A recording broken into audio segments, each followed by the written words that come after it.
हमारे श्री वैष्णव परंपरा में दक्षिण भारत में एक आचार्य चरण हुए श्री यामुनाचार्य जी महाराज।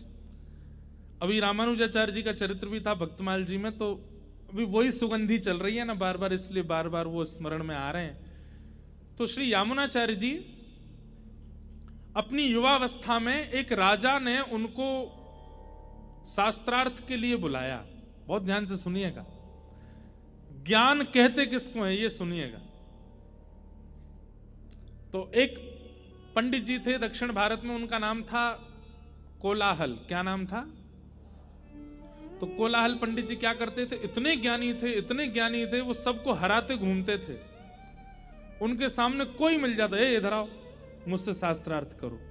और सामने वाला जब हार जाता था तो उससे कहते, अब एक पत्र पे लिखो मैं कोलाहल पंडित जी से हार गया, आज के बाद ये मुझे जब भी मिलेंगे मैं इनको दंडवत प्रणाम करूंगा, कुछ दक्षिणा दूंगा।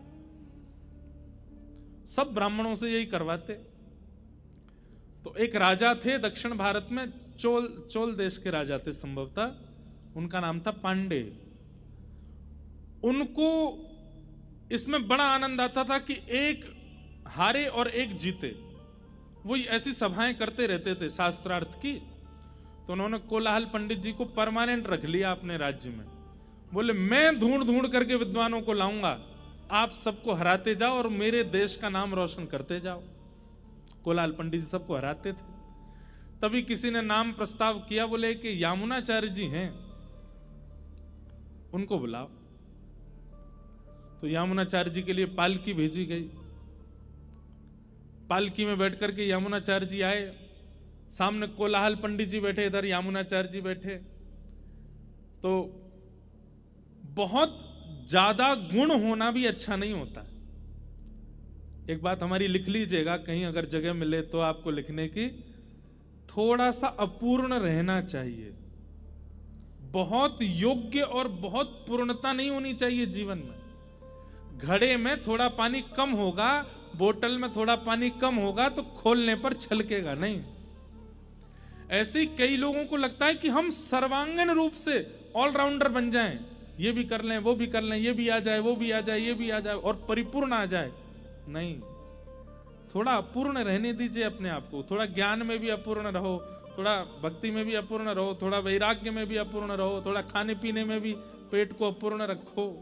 अपूर्णता आवश्यक है,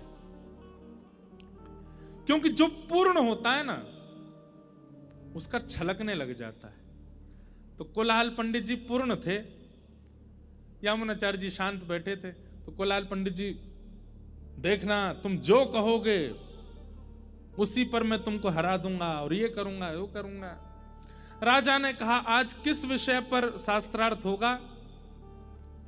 तो कोलाहल पंडित जी बोले, ये यामुनाचार्य जी का शांत सा मुखड़ा देख करके मुझे लगता है बड़े बड़े विषय पर तो ये हार जाएंगे मुझसे, इनकी आवाज ही नहीं निकल रही है। तो एक बड़ा सामान्य सा विषय रखते हैं। बोले क्या? ये जो कुछ भी कहेंगे मैं उसका खंडन करूंगा। मतलब आपने कहा ऊपर पर्दे का रंग है सफेद, तो अब मेरा काम है कि मैं कैसे भी खंडन करूंगा, नहीं ये सफेद नहीं है, और मुझे ये सिद्ध करना पड़ेगा कि ये सफेद नहीं है। इसको कहते हैं खंडन शास्त्र। तो कोलाहल पंडित जी बोले, इनके शांत मुद्रा देख करके लगता है बहुत बड़ा शास्त्रार्थ ये कर नहीं पाएंगे मुझसे, तो ये जो कुछ भी कहेंगे उसका मैं खंडन करूंगा।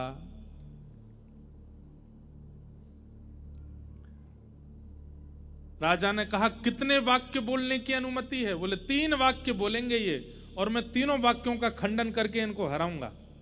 यामुनाचार्य जी शांत बैठ करके सुन रहे थे, मंद मंद मुस्कुरा रहे थे।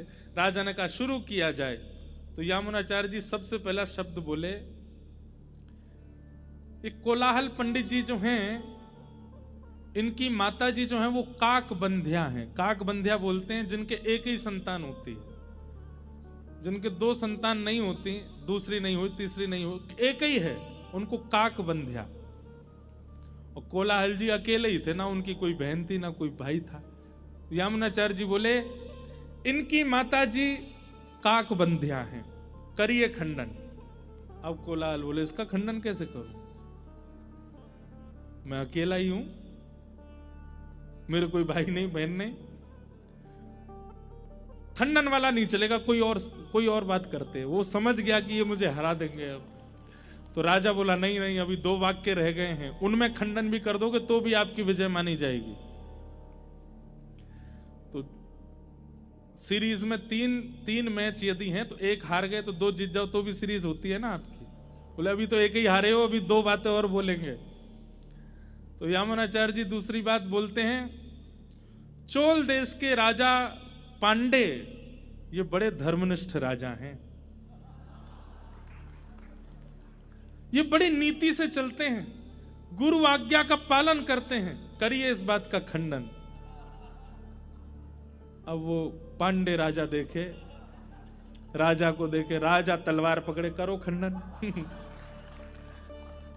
हाथ जोड़ करके बोला इस बात का भी कोई खंडन नहीं। बोला अब तीसरी बात सुनो,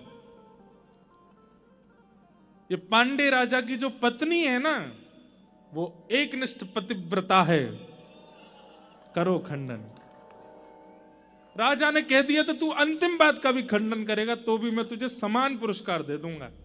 यामुनाचार्य जी बोले पांडे राजा की पत्नी जो है वो पतिव्रता नारी है, करो खंडन।